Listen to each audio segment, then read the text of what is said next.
ഇന്ന് ഞാനിവിടെ ഉണ്ടാക്കിയിരിക്കുന്നത് നല്ല അടിപൊളിയായിട്ടുള്ള ഒരു കോമ്പിനേഷനാണ്. നല്ല ഹെൽത്തി ആയിട്ടുള്ള ഒരു മില്ലറ്റ് ദോശയും അതുപോലെ തന്നെ നല്ല അടിപൊളിയായിട്ടുള്ളൊരു ടൊമാറ്റോ ചട്നിയാണ് ഇന്ന് ഉണ്ടാക്കിയിരിക്കുന്നത്. നല്ല ടേസ്റ്റുമാണ്, നല്ല ഹെൽത്തിയുമാണ്. നല്ല മൊരിഞ്ഞ ദോശ ഇതുപോലെ ഉണ്ടാക്കിയെടുക്കാം. അപ്പോൾ നമുക്ക് ഈ ഒരു റെസിപ്പി എങ്ങനെയാണ് ഉണ്ടാക്കുന്നതെന്ന് നോക്കിയിട്ട് വരാം. ഹെൽത്തി ദോശ ഉണ്ടാക്കാനായിട്ട് ഇതുപോൾക്ക് ഞാൻ 2 കപ്പ് തിനയാണ് കുതിരാനായിട്ട് ഇടുന്നത്. ഫോക്സ് സ്റ്റീൽ മില്ലറ്റാണ്, കണ്ടില്ലേ, ഇതുപോലുള്ള മില്ലറ്റാണ്, തിനേരി എന്ന് പറയും. ഇതാണ് 2 കപ്പ് ഞാൻ ഇങ്ങോട്ടിട്ട് കൊടുക്കുന്നത്. അടുത്തതിലേക്ക് ഒരു 3/4 കപ്പ് മുഴുവൻ ഉഴുന്ന് ഇതുപോലെ ഇട്ട് കൊടുക്കുകയാണ്. അടുത്തതിലേക്കായിട്ട് കൊടുക്കുന്നത് ഉലുവയാണ്, ഒരു 3/4 ടേബിൾ സ്പൂണോളം വരും. ഇത് രണ്ടും കഴുകിയിട്ട് നമുക്ക് കുതിരാനായിട്ട് വെക്കണം. മിനിമം ഒരു 6-7 മണിക്കൂറെങ്കിലും നമ്മളിത് കുതിർക്കാനായിട്ട് വെക്കണം. അപ്പം ആദ്യം തന്നെ വെള്ളത്തിൽ ഒന്ന് കഴുകിയെടുത്തിട്ട് നമ്മൾ അരയ്ക്കാനുള്ള വെള്ളത്തിൽ ഒന്ന് കുതിരാനായിട്ട് വെച്ചാൽ മതി. രണ്ടും ഇപ്പം ഞാൻ കഴുകിയെടുത്തിട്ടുണ്ട്. ഇനി നമുക്ക് നല്ല വെള്ളം ഒഴിച്ച് തന്നെ, അതായത് അരയ്ക്കാൻ ഉപയോഗിക്കുന്ന വെള്ളം ഒഴിച്ച് തന്നെ ഇതൊന്ന് കുതിരാനായിട്ട് മാറ്റി വെക്കാം. ഇപ്പം നമ്മുടെ തിനയും അതുപോലെ തന്നെ ഉഴുന്നും ഇതുമെല്ലാം കുതിരാൻ വെച്ചിട്ട് ഒരു 7-8 മണിക്കൂറോളം ആയിട്ടുണ്ട്. ഇതിന് ഇപ്പോൾ രാത്രിയായി ഇവിടെ. ഞാനിപ്പോൾ രാത്രിയിലാണ് ഇത് അരച്ച് വെക്കാൻ തുടങ്ങുന്നത്. ഇനിയിപ്പോൾ ആദ്യം തന്നെ ഉഴുന്നും ഉലുവയോടുള്ളത് ഈ ഒരു വെള്ളത്തോടു കൂടി തന്നെ നമുക്കങ്ങ് അരച്ചെടുക്കാം.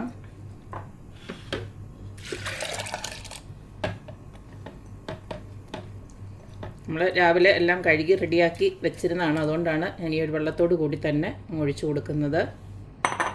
ഇതൊന്ന് അരച്ചെടുത്തിട്ട് വരാം. ആദ്യത്തെ ഒരു തവണ ഒന്ന് അരച്ചെടുത്തു. ഞാൻ ഇതിലേക്ക് കുറച്ച് തണുത്ത വെള്ളം കൂടെ ഒഴിച്ച് ഒന്നും കൂടെ ഒന്ന് അരച്ചെടുക്കാൻ പോവാണ്.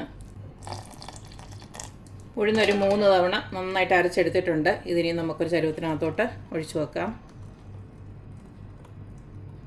തിനയും കൂടെ നമുക്ക് അരച്ചെടുക്കാം. ഞാനൊന്ന് 2ആയിട്ട് അരച്ചെടുക്കുന്നുള്ളൂ.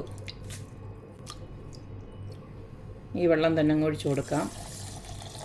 ഒരു തവണ ഇതുപോലൊക്കെ അരച്ചെടുത്തു. ഇനി ഇതിലേക്ക് കുറച്ച് ചോറ്, നിങ്ങൾക്ക് ചോറ് തീരെ താല്പര്യമില്ലെങ്കിൽ കുറച്ച് വെള്ളാവിൽ കുതിർത്തിട്ടാണെങ്കിലും അരച്ചെടുക്കാം. ഞാനിപ്പോൾ ഇത്തിരി ചോറിട്ട് കൊടുക്കുകയാണ്, 1/2 കപ്പ് ചോറിട്ട് കൊടുക്കുകയാണ്. ഇതിനി ഒന്നും കൂടെ നന്നായിട്ട് അരച്ചെടുക്കാം. നന്നായിട്ട് ഞാൻ അരച്ചെടുത്തിട്ടുണ്ട്. ഇതിനി നമുക്ക് ഈ ചരത്തിനകത്തോട്ട് ഒഴിച്ചു കൊടുക്കാം.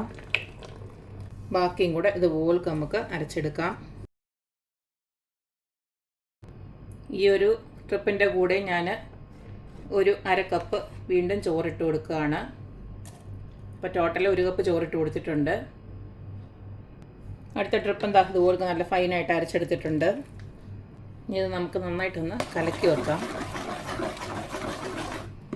മിനിമം ഒരു 7-8 മണിക്കൂറെങ്കിലും നമ്മളിത് ഫെർമെൻറ്റ് ചെയ്യാനായിട്ട് ഒന്ന് വെക്കണം. ഞാനിപ്പോൾ രാത്രി അരയ്ക്കുന്നതുകൊണ്ട് തന്നെ രാവിലത്തേക്ക് കറക്റ്റ് ആയിരിക്കും. പ്രത്യേകിച്ച് ഇവിടെ ചൂട് സമയമാണ്, അന്നേരം നല്ലതായിട്ട് ഇത് ഫെർമെൻ്റായിട്ട് വരും. തണുപ്പുള്ള പ്രദേശത്താണെങ്കിൽ നിങ്ങൾ കുറച്ചുകൂടെ നേരത്തെ അരച്ച് വെക്കണം. ഇപ്പോൾ നമുക്ക് ഉപ്പിട്ട് കൊടുക്കണ്ട, രാവിലെ നമുക്ക് ചൂടാൻ നേരം ഉപ്പിട്ട് കൊടുക്കാം. അപ്പോൾ അതിനെ അടച്ചു വെക്കുകയാണ്. ഈ ദോശയുടെ കൂടെ കഴിക്കാൻ ഒരു അടിപൊളി ചട്നി കൂടെ വേണമല്ലോ. അപ്പം ഞാൻ ഒരു തക്കാളി ചട്നിയാണ് ഉണ്ടാക്കാൻ പോകുന്നത്. അതിന് വേണ്ടിയിട്ട് മീഡിയം സൈസ് 2 സവാള ഇതുപോൾക്ക് അരിഞ്ഞ് റെഡിയാക്കി വെച്ചിട്ടുണ്ട്. കൂട്ടത്തിൽ 1 ടീസ്പൂൺ ഉഴുന്നുണ്ടല്ലോ, അതൊന്ന് കഴുകി വെച്ചിട്ടുണ്ട്. പിന്നെ വേണ്ടത് കുറച്ച് തേങ്ങയാണ്, അതുപോലെ തന്നെ കുറച്ച് കറിവേപ്പില, അതുപോലെ തന്നെ ഞാൻ മുളക്, ഇങ്ങനെയാണ് മുളക് ഇട്ട് കൊടുക്കുന്നത്. മുളക് പൊടി വേണമെങ്കിലും യൂസ് ചെയ്യാം. ഒരു 4 മുളക്, പിരിയ മുളക് എടുത്തിട്ടുണ്ട്. പിന്നെ അതുപോലെ തന്നെ വെളുത്തുള്ളി, അതുപോലെ തന്നെ ഞാൻ ഒരു 2 വലിയ ടൊമാറ്റോ കൂടെ അരിഞ്ഞ് വെച്ചിട്ടുണ്ട്. ഞാൻ ഈ ഞാനിതുവരെ തേങ്ങ ഇട്ടിട്ട് ഞാൻ ടൊമാറ്റോ ചട്നി ഉണ്ടാക്കിയിട്ടില്ല. നമ്മൾ കുക്കിംഗ് ചാനലായതുകൊണ്ട് തന്നെ പലരുടെയും റെസിപ്പീസൊക്കെ നോക്കാറുണ്ടല്ലോ. അപ്പോൾ അതിൽ ദാസേട്ടൻ കിച്ചൻ എന്ന് പറഞ്ഞിട്ടുള്ളൊരു ചാനലുണ്ട്. അപ്പോൾ അതിൽ ആ പുള്ളി റെസ്റ്റോറൻ്റൊക്കെ നടത്തുന്ന പുള്ളിയാണ്. അന്നേരം ആ ഒരു ചേട്ടന് ഈ ഒരു തക്കാളി ചട്നിയിൽ ഈ ഒരു തേങ്ങ ഇട്ടിട്ടുള്ള ഒരു റെസിപ്പി കാണിച്ചിട്ടുണ്ട്. അപ്പോൾ ഞാനിതൊന്ന് ട്രൈ ചെയ്ത് നോക്കാമെന്ന് വിചാരിച്ചു, എങ്ങനെയുണ്ടെന്നുള്ളത്. ഞാൻ ഇത് ചട്നി ഉണ്ടാക്കിയതിന് ശേഷം ഞാൻ അഭിപ്രായം പറയാം എങ്ങനെയുണ്ടെന്നുള്ളത്. അപ്പോൾ എന്തായാലും നമുക്ക് ഈ ഒരു ചട്നി ഉണ്ടാക്കാൻ തുടങ്ങാം. ചട്നി ഉണ്ടാക്കാനായിട്ട് ഇതുപോലൊരു പാനിലോട്ട് ഞാൻ കുറച്ച് എണ്ണയാണ് ഒഴിച്ചു കൊടുക്കുന്നത്. ഞാനിപ്പോൾ ഇതിനകത്ത് നമ്മുടെ നല്ലെണ്ണ ഉണ്ടല്ലോ, അതാണ് ഒഴിച്ചു കൊടുക്കുന്നത്. ഏതാണ് ഇഷ്ടം ആ ഒരു എണ്ണ ഒഴിച്ചു കൊടുക്കാം. ഞാൻ സാധാരണ സൺഫ്ലവറിലാണ് ഉണ്ടാക്കുന്നത്. ഇന്നൊന്ന് ടേസ്റ്റ് ഒന്ന് മാറ്റി പിടിക്കാമെന്ന് വിചാരിച്ചു. ഇന്ന് നല്ലെണ്ണയിലൊന്നും ചെയ്ത് നോക്കാമെന്ന് വിചാരിച്ചു. ഇതിലേക്ക് ആദ്യം തന്നെ നമ്മുടെ ഉഴുന്ന് കഴുകി വെച്ചിരിക്കുന്നത് അങ്ങോട്ട് ഇട്ട് കൊടുക്കാം. ഉഴുന്നിൻ്റെ കളർ ജസ്റ്റ് ഒന്ന് മാറി വരുന്നുണ്ടേ നമുക്ക് വെളുത്തുള്ളിയും അതുപോലെ തന്നെ മുളകും കറിവേപ്പിലയും ബാക്കിയെല്ലാം ഒന്ന് ഇട്ട് കൊടുക്കാം.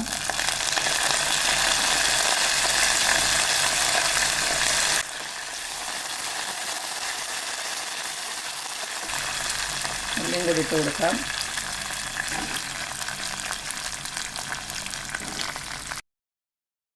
ഇനി നമുക്കിതിലേക്ക് ആവശ്യത്തിനുള്ള ഉപ്പൊന്ന് ഇട്ട് കൊടുക്കാം.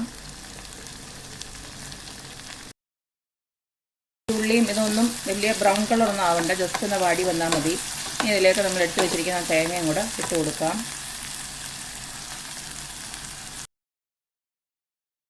ഇട്ട് കൊടുത്ത തേങ്ങ ഒന്ന് വാടി വന്നിട്ടുണ്ട്. ഇനി നമുക്ക് തക്കാളിയോട് ഇട്ട് കൊടുക്കാം.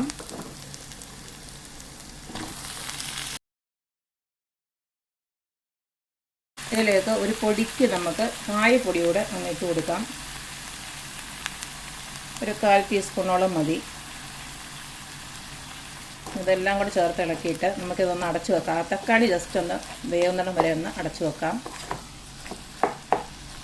അപ്പോൾ തക്കാളിയെല്ലാം നല്ല വെന്തുടഞ്ഞ് വന്നിട്ടുണ്ട്. ഇനി നമുക്ക് സ്റ്റൗ ഓഫ് ചെയ്യാം. എന്നിട്ട് നല്ലതായിട്ട് തണുത്തതിന് ശേഷം ഇതൊന്ന് അരച്ചെടുക്കണം. രാവിലെ ആയപ്പോഴത്തേക്കും നമ്മുടെ മാവ് നല്ലതായിട്ട് ഫെർമെൻ്റായി വന്നിട്ടുണ്ട്. ഇതിലേക്ക് നമുക്കിനി ഉപ്പിട്ടൊന്ന് കൊടുക്കാം.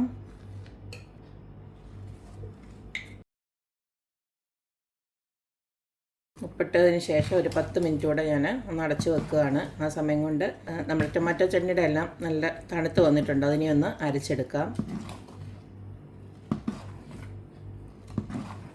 ഞാൻ ഈ ടൊമാറ്റോ ചട്നിയുടെ ആണെങ്കിലും ആ കൂട്ട് റെഡിയാക്കി വെച്ചിരിക്കുന്നത് രാത്രിയിലാണ്.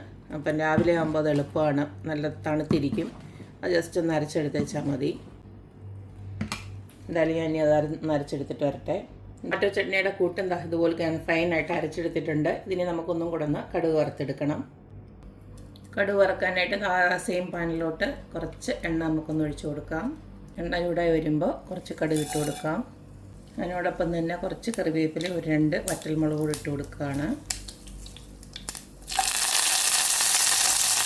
ഇനി നമ്മൾ അരച്ച് വെച്ചിരിക്കുന്ന ടൊമാറ്റോ ചട്നിയുടെ കൂട്ടം അങ്ങോട്ട് ഒഴിച്ചു കൊടുക്കാം. വെള്ളം ഇത്തിരി വേണമെങ്കിൽ നമുക്ക് ആ മിക്സഡ് ജാറ് കഴുകി ഇത്തിരി ഒന്ന് ഒഴിച്ചു കൊടുക്കാം. അപ്പോൾ ഇത്രയും ഒരു കട്ടിയിൽ മതി നമുക്ക് ടൊമാറ്റോ ചട്നി. കണ്ടില്ലേ? ഒരു സമയം നമുക്ക് ഉപ്പും നോക്കിയിട്ട് വേണമെന്ന് വെച്ച് കഴിഞ്ഞാൽ ഇട്ട് കൊടുക്കാം. ഞാനിപ്പോൾ ഒരു ടേസ്റ്റൊക്കെ നോക്കി, നല്ല അടിപൊളി ടേസ്റ്റാണ്. ആ തേങ്ങ ഒരു പിടി ഇട്ടതിൻ്റെ ആയിട്ടുള്ള ഒരു ടേസ്റ്റ് ഉണ്ട്, നല്ല രുചിയുണ്ട്. അപ്പോൾ എല്ലാവരും ഇതുപോലെ ട്രൈ ചെയ്ത് നോക്കുക. ഞാൻ നേരത്തെ പറഞ്ഞ പോലെ തന്നെ നമ്മുടെ ഈ ദാസേട്ടൻ കിച്ചൺ എന്ന് പറഞ്ഞ പുള്ളി പറഞ്ഞ പ്രകാരമാണ് ഞാൻ തേങ്ങ ഇട്ടിട്ട് ജസ്റ്റ് ഒന്ന് നോക്കിയത്. അടിപൊളിയായിട്ടുണ്ട്. അപ്പോൾ ചേട്ടന് ഒരു ബിഗ് താങ്ക്സ്. അപ്പോൾ നമ്മുടെ ചട്നി ഇവിടെ റെഡി ആയിട്ടുണ്ട്. നമുക്ക് സ്റ്റൗ ഓഫ് ചെയ്യാം. ജസ്റ്റ് ഒന്ന് ചൂടായി വന്നാൽ മതി.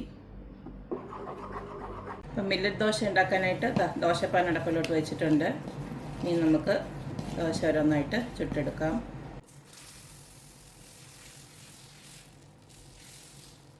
അതിലേക്ക് നമുക്ക് കുറച്ചൊന്ന് നെയ്യൊന്ന് ഇട്ട് കൊടുക്കാം. ഒരു വശം ഒന്ന് മുരിഞ്ഞ് കഴിയുമ്പോൾ നമുക്കൊന്ന് തിരിച്ചിട്ട് കൊടുക്കാം.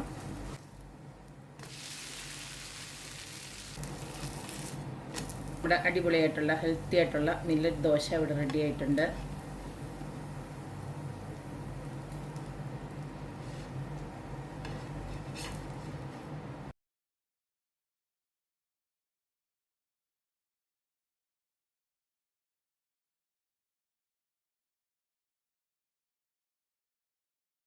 അപ്പോൾ കണ്ടല്ലോ, ഇത്രയേ ഉള്ളൂ നമ്മുടെ മില്ലറ്റ് ദോശ. നല്ല ഈസി ആയിട്ട് നല്ല മൊരിഞ്ഞ് രുചികരമായിട്ടുള്ള ദോശ ഉണ്ടാക്കാം. മില്ലറ്റ് വെച്ച് വളരെ ഹെൽത്തിയാണ്.